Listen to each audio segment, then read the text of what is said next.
9 days before his death, an 86-year-old man posted a video of himself sparring on a beach in Hawaii.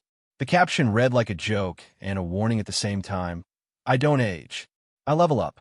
9 days later, that man was gone, and for the first time in over a decade, the headline was true. For years, the internet had killed Chuck Norris more times than any studio ever dared to on-screen. A fake car crash story circulated in 2023. A COVID hoax spread across Facebook years earlier. Every single time, Norris was alive, and every time, the joke seemed to prove the myth. Nothing could actually kill him, not even the internet's own rumors. Then, on March 19, 2026, it happened for real. Norris was hospitalized on the island of Kauai after a sudden medical emergency, while staying at the oceanfront property he and his wife owned on the island's north shore. People close to him said he'd been in good spirits just a day earlier, joking with a friend on the phone and training as usual. Within roughly 24 hours, he was gone. He was 86 years old. His family never released a cause of death. What they did release was a short statement, posted the following morning, asking the public for privacy while they grieved. It described him as a devoted husband, father, and grandfather, and thanked fans not simply for watching his work, but for the support that had followed him for decades. That distinction, thanking people for loving him rather than for consuming him, said something about how his family wanted him remembered, separate from the legend built by fists, roundhouse kicks, and internet jokes. The reaction was immediate. Political figures, entertainers, and former co-stars posted tributes within hours. Even CBS, the network he had once taken to court over unpaid earnings, issued a public statement mourning his passing, an unusual moment for a man who'd spent years fighting institutions from the outside. And almost as quickly as the tributes came, so did the questions about money. What exactly had Chuck Norris built over 60 years of martial arts, film, television, and business? Where was it going? And why did the answer turn out to be more complicated and far more human than most people expected? Multiple financial outlets, including Celebrity Net Worth and Fortune, placed his estate at approximately $70 million at the time of his death. That figure had held fairly steady for the last several years of his life. Norris wasn't a star whose fortune spiked and collapsed with a single blockbuster or bad investment. It was built slowly, the same way he built a stack of black belts decades earlier, one deliberate step at a time. But the number alone explains almost nothing. His estate includes a roughly 1,000-acre ranch in Navasota, Texas, that served as the family's primary home since he stepped back from Hollywood around 2012. It includes the Kauai vacation property, estimated at around $7 million, near where he died. It includes a bottled water company built after an accidental discovery underground on the ranch, decades of film and television royalties, proceeds from a fitness equipment partnership that ran nearly 30 years, book royalties, and syndication income from a show that aired in more than 100 countries. No public will have surfaced.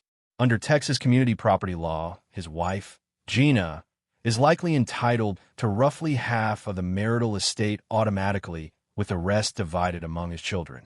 He had 5 children total, from 2 marriages and 1 relationship early in his life that he kept private for nearly 3 decades. Gina already holds a controlling 51% ownership stake in the family's water company as CEO, meaning that business stays firmly under her control no matter how the rest of the estate is divided. The ranch, home base for well over a decade, is where his twin children, now in their mid-20s, largely grew up. Notably absent from any inheritance is his first wife, Diane Holchek, who died in December 2025, just 3 months before Norris, after a long battle with dementia. The two had divorced in 1989, but their 2 sons stayed by her side until the end. In the final months of his life, Norris lost his first wife, and then, within months, his own life ended too. That detail rarely makes the headlines about his fortune, but it matters for understanding who he was at the end, not just what he left behind. There's one more piece of the family story that stayed hidden for nearly 30 years, and it changes how you read that request to be thanked for loving him. It's worth pausing here on just how strange it was for a man's real death to compete with a decade of fake ones for public attention. Long before he died, Chuck Norris facts, exaggerated one-liners about his supposed indestructibility, had become one of the internet's most recognizable running jokes. He didn't fight it or distance himself from it. By most accounts, he genuinely found it funny and leaned into it in interviews for years. But that same mythology created a problem when the real news finally arrived.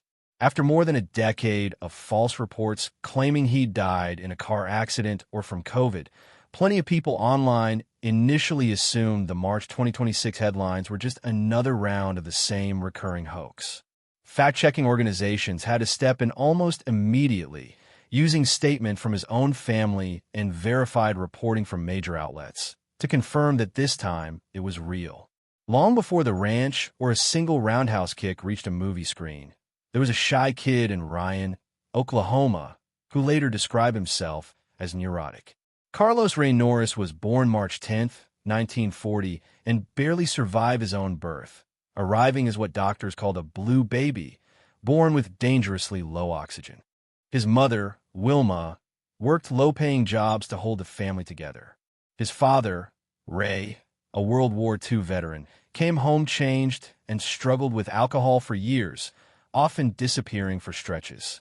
Norris later wrote that the house was calmer when his father was gone. The family bounced between Oklahoma, Kansas, and California, chasing work that never quite paid enough. By the time he graduated high school in Torrance, California, in 1958, nobody would have predicted what came next. He was a smaller, non-athletic teenager who, by his own admission, had never succeeded at anything difficult. That same year, he enlisted in the Air Force and married his high school girlfriend, Diane Holchek. She was 17. He was 18. The Air Force sent him to South Korea, and there, almost by accident, everything changed. He wandered into a Tang Soo Do class on base and became completely absorbed, training for hours nearly every night. He earned his black belt in about 13 months. He later described it as the first time in his life he'd accomplished something difficult purely through his own effort, arguably the real origin point of everything that followed. After his 1962 discharge, he applied to become a police officer and, while waiting, started teaching karate in his parents' backyard. Within a few years, that hobby had grown into a chain of more than 30 studios across Southern California, with students including Steve McQueen and Priscilla Presley. He became a 6-time professional karate champion and won a major national title in 1969. Then, at a tournament in New York, he met the man who would reshape his life. Bruce Lee noticed Norris at that tournament and sought him out afterward. The two trained together for roughly 2 years in Lee's backyard in Los Angeles, comparing techniques and philosophies, and both improved dramatically. Eventually, Lee called in the friendship as a favor, needing someone credible to play the villain in the climactic fight scene of a film he was directing in Rome, staged at the Colosseum, without official filming permission. That film became a massive worldwide hit relative to its tiny budget, and it made Norris famous, ironically, for losing a fight on screen to the man he later called the greatest martial artist who ever lived. After Lee's sudden death in 1973, his widow moved near the Norris family, and Norris spent evenings telling Lee's young son stories about his father. It was actually Steve McQueen, one of Norris's karate students, who first pushed him toward acting, telling him he had the presence for it. Norris enrolled in acting classes and slowly built a film career, at one point self-financing distribution for a film no studio would pick up, a movie that made back nearly 18 times its budget. By the early 1990s, he'd appeared in more than 20 films and built a loyal audience, but he still hadn't found the project that would make him a permanent fixture of American culture. Walker, Texas Ranger, premiered on CBS in 1993 and nearly collapsed before it had a chance. The original production company went bankrupt during the first season, after only a handful of episodes were finished. CBS was reportedly ready to cancel the show when premiere ratings came back stronger than anyone expected, with well over a quarter of televisions in use during that time slot tuned in. New production partners were found, and the show survived. What followed was 9 seasons and over 200 episodes, the first primetime network drama filmed entirely in Texas. Norris kept tight creative control through his own production company, insisted on storylines reflecting his personal faith, brought his brother on as producer, and performed the theme song himself. His contract reportedly included a per-episode fee in the mid-six figures plus a share of profits. And across the show's run, his acting fees alone are estimated at tens of millions of dollars. Syndication took the show global, airing in more than 100 countries, and later court filings revealed total franchise revenue exceeding $690 million. That number is also where the story turns considerably less friendly. In 2018, Norris sued CBS and its parent studio, alleging the network owed him more than $30 million in unpaid profit participation, arguing it had structured later streaming deals specifically to avoid triggering his contractual share. The case dragged on for roughly 5 years before settling out of court in 2023 for an undisclosed amount. Now folded into the estate his family is currently sorting through. Norris built a very specific public image: disciplined, faithful, a devoted family man. For the most part, that image was genuine, but one part of his life stayed almost entirely hidden for close to 3 decades. In 1962, while waiting out his Air Force discharge in California, Norris met a woman named Johanna at a bar. It didn't tell her he was already married. Their brief relationship produced a daughter, born in early 1963. Johanna later discovered he was married, raised their daughter, Dina, entirely on her own, and eventually told her the truth as a teenager, with explicit instructions not to make contact. For 26 years, Dina carried that knowledge without reaching out. After Norris and Diane's divorce became public in 1989, she finally wrote to him. In his memoir, Norris described recognizing her instantly the moment she walked into his living room, seeing his own face looking back at him. Both reportedly broke down in tears on the spot. He later wrote a line that became one of the most quoted things he ever said outside a film role, that there may be illegitimate parents in the world, and he was one of them, but there is no such thing as an illegitimate child. Dina was fully welcomed into the family, and by 2015, he was publicly sharing vacation photos with her and her children from the same Hawaiian island where he would later die. In total, Norris had 5 children, 2 sons from his first marriage, one a filmmaker and one a respected Hollywood stunt coordinator and former racing champion, twin children from his second marriage who grew up on the ranch, and Dina, who proved the man behind the legend was more complicated and more human than any highlight reel ever suggested. In late 2012, his wife, Gina, underwent 3 MRI scans within 8 days for rheumatoid arthritis, each involving an injection of gadolinium contrast dye, a substance meant to pass through the body harmlessly within hours. In her case, it reportedly never fully left her system.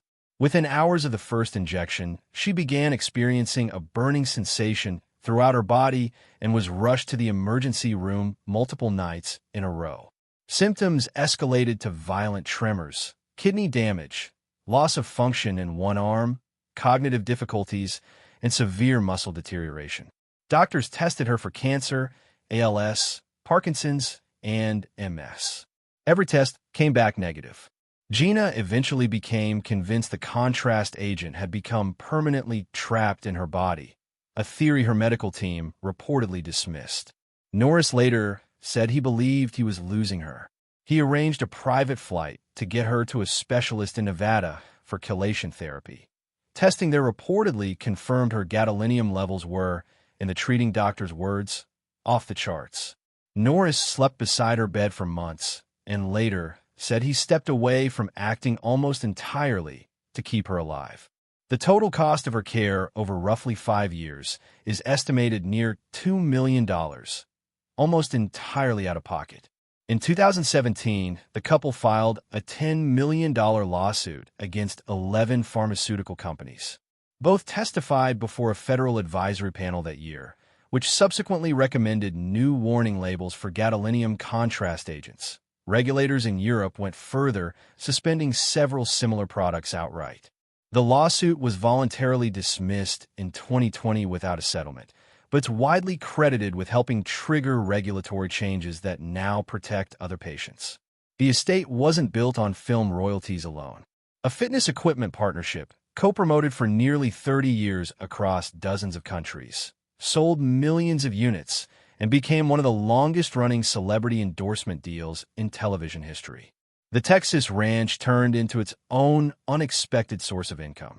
In 2011, workers drilling for water accidentally struck an ancient underground aquifer, a discovery that eventually led Norris and Gina to launch a bottled water company in 2015, built around a production facility on the ranch itself. Gina retains majority ownership and full control as CEO, meaning it stays intact regardless of how the rest of the estate is divided. Norris also founded a martial arts-based youth mentorship program in 1990, with early support from a sitting U.S. president. Over more than 3 decades, it grew to serve dozens of schools and well over 100,000 young people. By his own account, it was the project he was proudest of in his entire career, more than any film role, because it quietly gave thousands of teenagers a sense of discipline that followed them long after they left.